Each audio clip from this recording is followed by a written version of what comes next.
On se retrouve pour un nouvel épisode au Pérou. Aujourd'hui on est à Puno et on va visiter un peu tout ce qu'il y a autour du lac Titicaca, les îles et aussi la nuit chez l'habitant. Bon, sur ce, il faut qu'on vous laisse parce que moi il faut que j'aille faire Titicaca.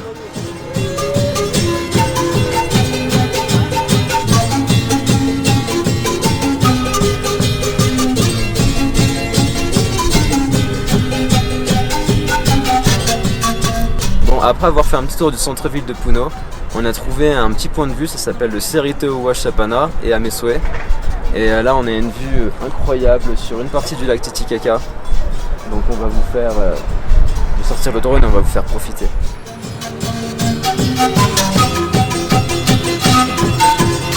Le lac Titicaca, c'est le plus grand lac d'Amérique du Sud et le plan d'eau navigable le plus haut en altitude du monde. Il se situe à 3800 mètres. Et selon des croyances andines, le lac Titicaca serait le lieu de naissance du soleil.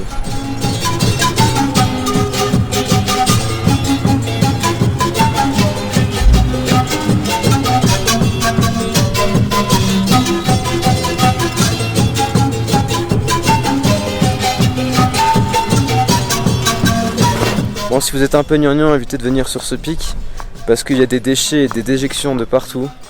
Et pire que ça, on est tombé sur des cadavres de chiens, donc c'est un peu glauque.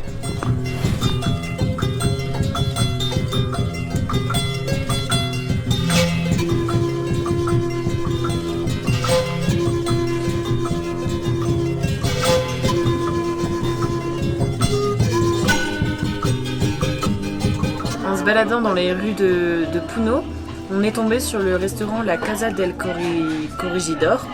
C'est un resto un peu mexicain avec des hamburgers et franchement c'est super bon.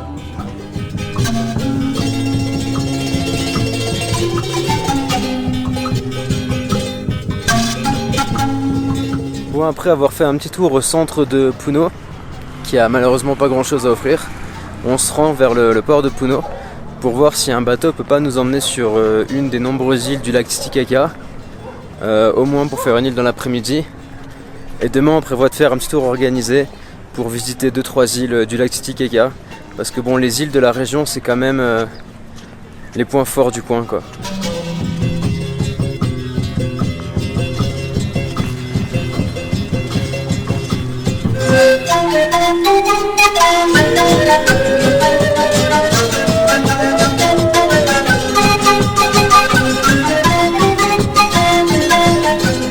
Là, on vient d'aller au port pour avoir des renseignements, pour voir les différentes îles du lac Titicaca. En l'occurrence, on est venu vers 13h et on ne peut pas vraiment rejoindre d'île. Ça se fait plutôt à 7h du matin, 7h, 7h30. Donc on s'est organisé quelque chose à 7h30, on vous montrera tout ça. Et il y a aussi possibilité de dormir chez l'habitant, de faire le tour en 2 jours, ou alors au contraire juste voir les îles en 1 jour. Et c'est ce qu'on va faire. Bon, du coup, comme on peut pas aller aux îles, on va aller à Silustani. Donc pour la Silustani par soi-même, le trajet commence par le terminal de bus Virgen de Fatima. Depuis Virgen de Fatima, on prend un van, celui qui est derrière moi, ça coûte 5 sols par personne. Et il nous amène à Juliaca et il nous arrête sur la route.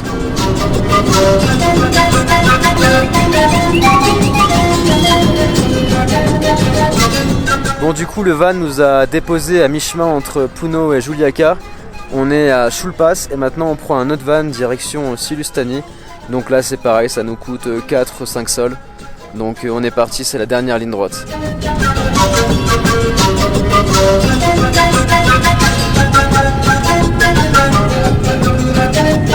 Bon, le dernier van nous a déposé devant l'entrée du parc Silustani. Et maintenant il ne reste plus qu'à payer 15 sols pour entrer dans le parc et profiter du site.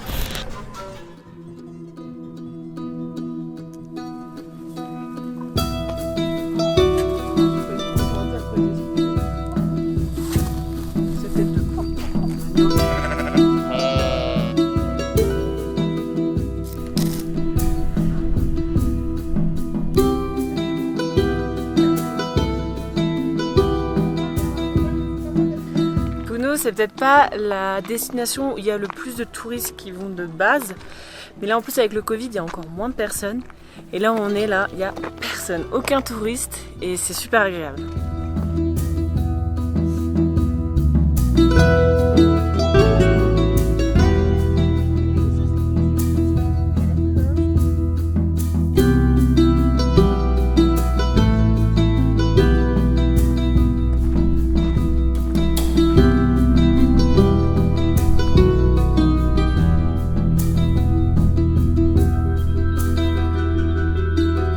Donc en fait sur le site archéologique de Silustani il y a beaucoup de chulpas.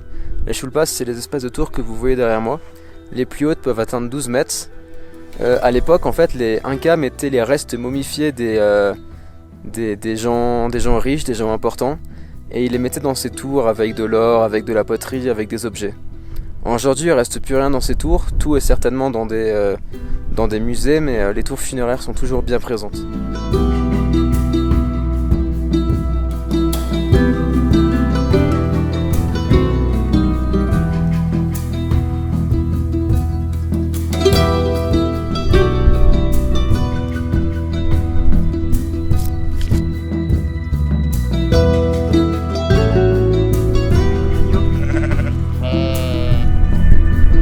En conclusion, pour le Silustani, les vestiges archéologiques en soi, ils n'ont rien de trop... ça se fait très rapidement, mais le cadre autour est très apaisant, avec beaucoup d'animaux. Il y a des petits commerces, mais comme il n'y a pas beaucoup de monde aussi, c'est vachement sympa. Et il y a des belles vues sur des lacs et franchement, rien à redire. Bon, tout à l'heure on avait parlé du fait qu'il n'y avait pas de touristes et que c'était cool. Sauf que là, pour rentrer à Puno, il faut attendre que le collectivo soit plein, et comme il n'y a pas de touristes, il prend une éternité à se remplir.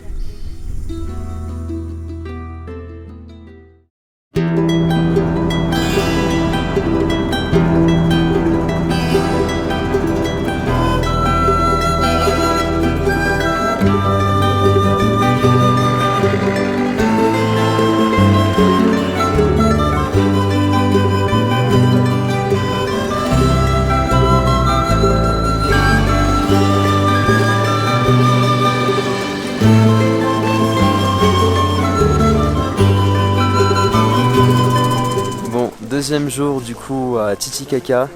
Hier on avait réservé un tour pour la journée pour voir les îles Uros et Taquile. Et là on est sur les îles Uros. Alors c'est un peu folklorique mais franchement c'est quand même à voir je trouve.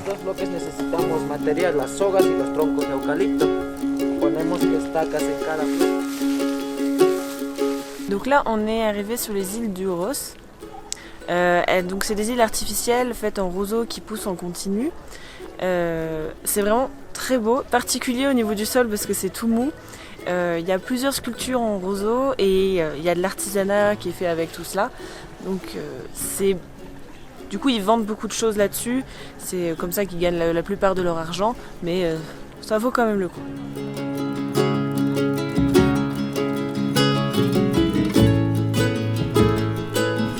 Donc pour 10 sols de plus, on peut prendre le bateau typique d'ici. Là. Et on va sur une autre île de Uros.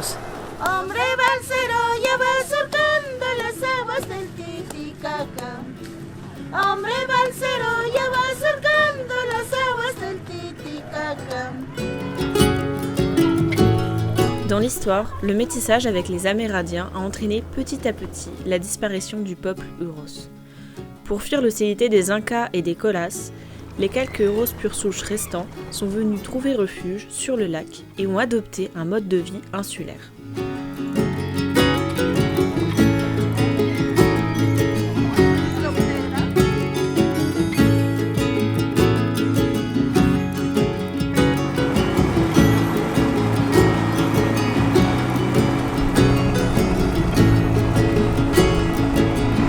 Après une heure passée sur les Isla Uros, on fait maintenant voile vers Isla Taquile et là on navigue vraiment en plein milieu du lac Titicaca.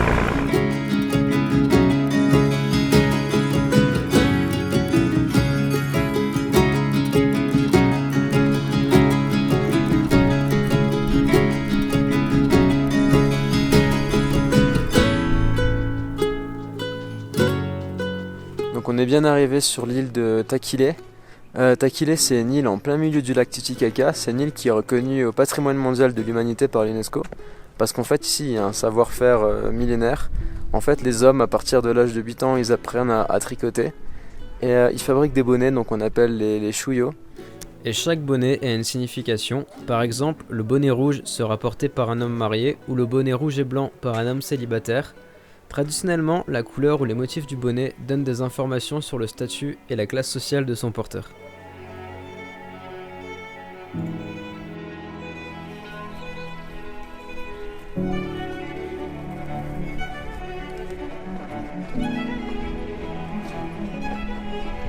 Là, on est sur une île en plein milieu de nulle part et regardez ce qu'on trouve.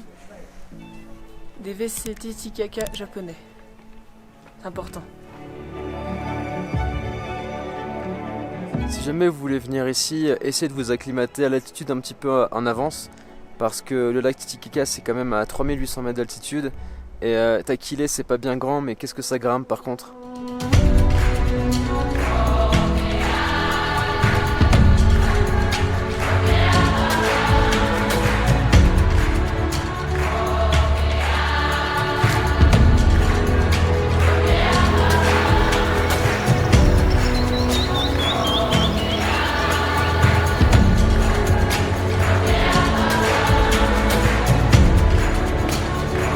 Est-ce que vous voyez le lama dans les pierres là?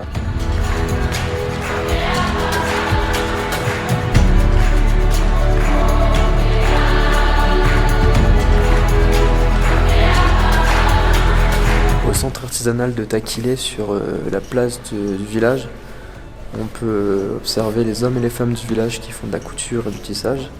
Et on peut également acheter plein de leurs pièces. C'est peut-être un peu plus cher qu'en ville à Puno par exemple, mais là au moins vous avez la certification que c'est fait main et que c'est fait ici.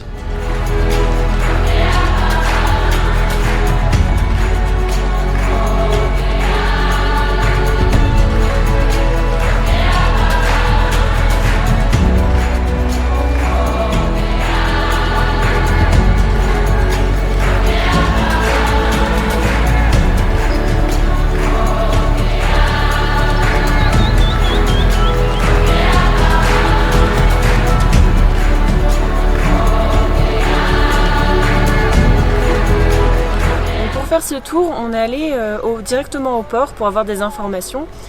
D'ici, on a trouvé un bateau et un tour pour 25 sols par personne. Ensuite, pour rentrer dans chacune des îles, il faut payer 8 sols, donc 8 sols plus 8 sols. Et enfin, le repas, c'est 20 sols, donc en tout, vous en aurez pour 61 sols, donc vraiment, ça vaut le coup. Et des fois, ça vaut moins cher que ce qu'il y a dans les auberges de jeunesse, par exemple.